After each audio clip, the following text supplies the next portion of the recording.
Bob Sonnenblick, Chairman of Sonnenblick Development.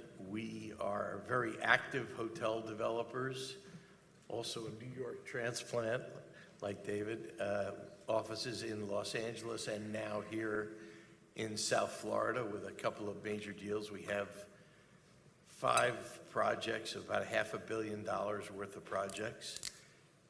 Besides the development side, I am a failed vulture trying to buy hotels over the last 6 months, like you heard in the previous panel, and did miserably in terms of success at that. And the last good thing is that we are a proposed developer of some very exciting Margaritaville projects, which John will tell you. So being that this is a financing new opportunities panel and it seems Bob's firm is extremely active, I'd love Bob to talk to us a little bit about the 5 projects you've mentioned. Were these projects planned before COVID? Were they planned after COVID? What has COVID done to change that process for you? Are they acquisitions and renovations of existing buildings, ground up? Give us a little bit of color on your active pipeline. Well, the development side, these were all, Rory, per your question, pre-COVID starts. But obviously COVID affects everything. We were chosen by Six Flags amusement parks. You guys from wherever you're from probably have a Six Flags near you. We chose their top 3 locations in the United States, which are Los Angeles, New York, New Jersey, and Texas. And you're all familiar down here with Disney having hotels of their own brand on site, whether it's Disney World, Disneyland. Six Flags chose us to do their hotels on the grounds of their amusement parks. So I don't regard myself as very smart, but I'm smart enough to know that if they're getting 3 million people a year already at each of these parks, if I put in a 250-room hotel, I could probably fill it. So those, Rory, those are the kind of things. Our other big deals are down here and one in Palm Desert. You heard a little discussion before about the switch with COVID to drive to markets as opposed to fly markets. And I know John has been active and successful in that exact same thing. We're a huge believer. And for those of you familiar with California, Palm Desert, Palm Springs is the drive-to market from 15 million people in Los Angeles. So that's where our big resort is. And the answer, Roy, just final, the answer to your question, all of the craziness of COVID that we heard in the previous 2 panels hasn't made us blink. It's a 2-year development process, as you know, to build a hotel. I am 100% convinced that a year from now, we're going to be back, as you heard Austin kind of mention, at 2000. I feel sorry for anybody that opened in 2019, but if you're opening in 2022, we're not worried about this at all.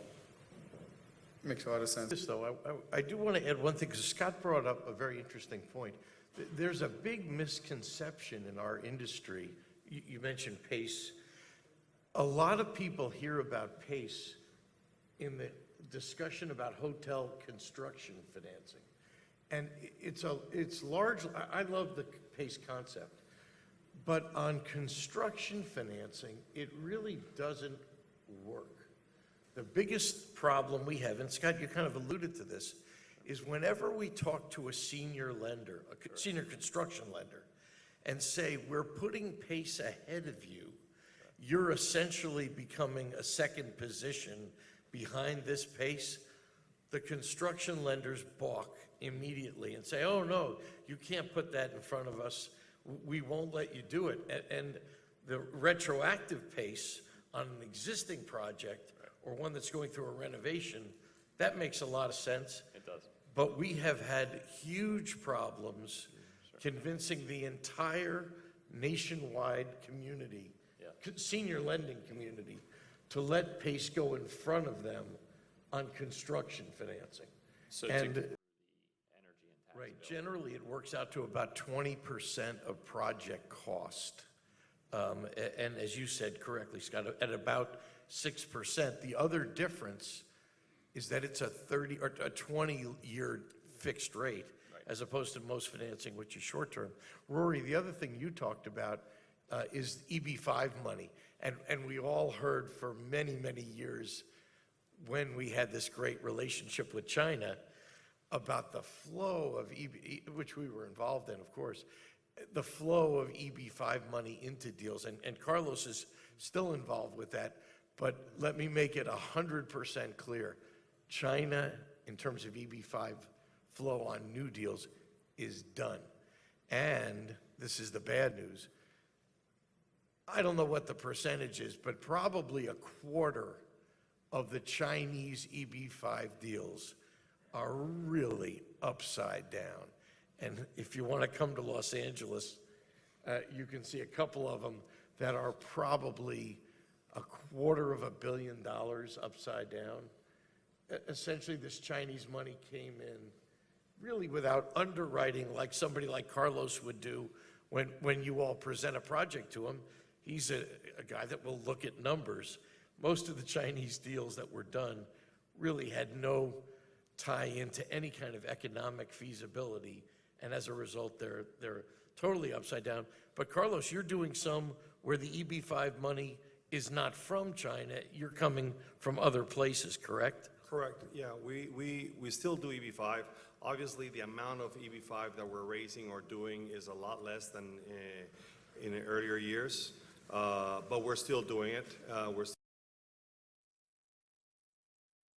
And so I think there's going to be a very interesting repricing of hospitality real estate. Rory, the other thing that John talked about, which is a huge change in our industry, and we're involved in it, as I mentioned, in Palm Springs, in our Hilton project, we said to Hilton, we don't want you operating the restaurants. I'm going to do a third-party lease to a local Palm Springs fancy chef. And Hilton was, oh my God, Bob, what are you talking about? We're Hilton. I said, I understand. I'm taking this 5,000 square foot restaurant and I'm just going to do a lease and just collect rental income. And that's a huge change to the brand that you have known for the last 20 years. Now imagine